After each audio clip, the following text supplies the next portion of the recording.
What's going on, guys? It's Quit Talking Paintball, and today we're going over the differences between Macdev's Infinity Drive, their Clone 5S engine, versus Pointed Eclipse's IV Core. First, we're going to be talking about how these two engines sort of function, just to kind of explain the evolution between their dynamic valve Clone 5S engine versus the Infinity Drive with their fixed valve. Firstly, the air supply in both these engines are shut off and controlled by the position of the bolt. The shutoff for the IV core is done via the solenoid. I did a technical breakdown of both these engines, so make sure you guys check those out if you guys want some more in-depth detail on how these actually work. Breaking down the Clone 5S engine, just to kind of show the similarities between these two. Just to point out that this is the dynamic valve, this prop shaft, which again you'll see in the IV core. The cans are quite similar when it comes to the porting here. Now, air travels through the ports here, pushing the bolt in its rearward position. This also, for the C5, pushes the valve back in its resting position as well. Being that the Clone, or the Infinity Drive, has no dynamic valve, it's already in its resting position when the bolt is in this position. These ports here, using the same supply for here, for the air sear. This air goes through the keg. There's an O-ring that sits along the outer perimeter of the bolt here, the outer circumference of the bolt. Air travels underneath indentations, through the ports in the back of the bolt, through these ports, and into the air chamber. This functions the exact same way. Air traveling through the indentations through the port and then filling the air chamber. Oops. Once the air sear is released at the front, the bolt shifts forward, sealing off the supply air to the air chamber.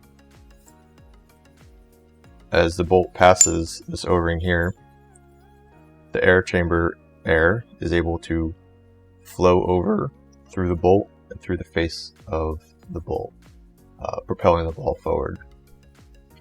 If you look on the Infinity Drive, it functions the same exact way. As the bolt passes this O-ring here, that allows air to pass through the bolt.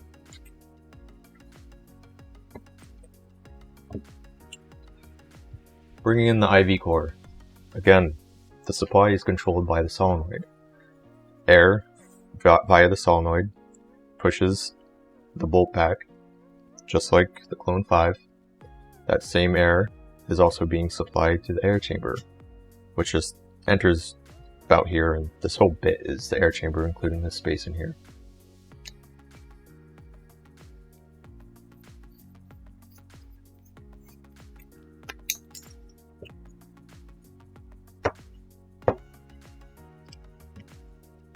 Kind of see the similarities here. The dynamic valve. Again, with the IV core, as the air sear is released, as that is engaged to vent the air pushing the bolt back, it also shuts off the supply to the air chamber. As the bolt extends forward, the bolt passes the O-ring, releasing the air chamber, or dumping the air chamber through the face of the bolt. As air is being pushed out, it creates a back pressure. That back pressure air goes down the prop shaft and shifts the prop shaft forward, resealing the ports at the end of the bolt to help capture air to keep from dumping all of the air from the air chamber. So as you can see, the IV core and the Clone 5 engine function almost identical.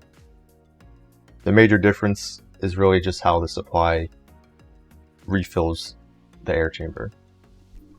So another distinction I want to point out is the air porting at the front of the bolts here.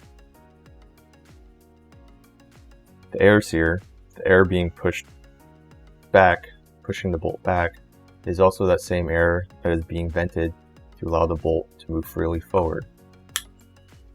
If you look at the IV core, there's a single port here at the front. It's going to enter and exit through that same hole. When you compare that to the Clone 5, which has 4 holes, to the Infinity drive, which has 5. So what does that mean? It means that if you compare the shot characteristics between these two engines versus the IV core, you'll find that these engines are far snappier and are probably a bit louder, or sound louder. The air is able to vent much quicker out of these engines compared to the IV core. This has an adjustable SFR. It's really able to slow down the bolt speed moving forward, creating a calmer reaction, if you will, at the valve, allowing for a softer and quieter shot. Something to note also is the porting at the end of the bolt. As you can see at the bottom here,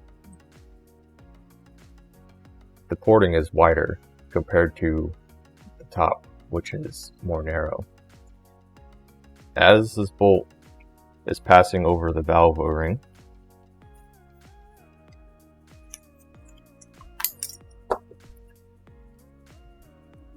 the more narrow portion of the porting is crossing over before it gets wider, which is also allowing for the reaction at this valve to be a bit slower and just a little bit more gentle. When you compare the porting to the bolt of the Clone 5 Infinity, it's the entire back essentially.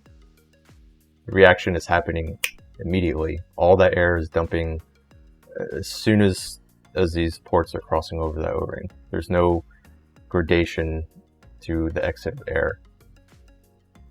So it really is kind of interesting just looking at bolt design, understanding the characteristics of the engines, and then seeing how the physical design of these bolts kind of translates to what we're feeling when we're shooting. These 1mm metric O-rings you see here are used at the front of these ports. It's not entirely covering the ports, but I think it's Macdev's attempt at trying to slow down the reaction a bit, or the bolt speed, just so it's a little bit softer and has a little bit softer of a shot. I've actually modified this at some point with the Infinity drive and covered up 2 to 3 of the ports just to see what would happen, and I actually thought it quieted down a little bit, but in terms of reliability, letting these breathe is the best option. If you kind of want to play with it, cover up the porting, cover up some of the porting at the front. That's probably best to do during the summer, but if you are interested in just kind of playing around with it, there's an option. I hope you guys found this video informative. If you guys have any questions, leave them down below, and I'll see you guys in the next video.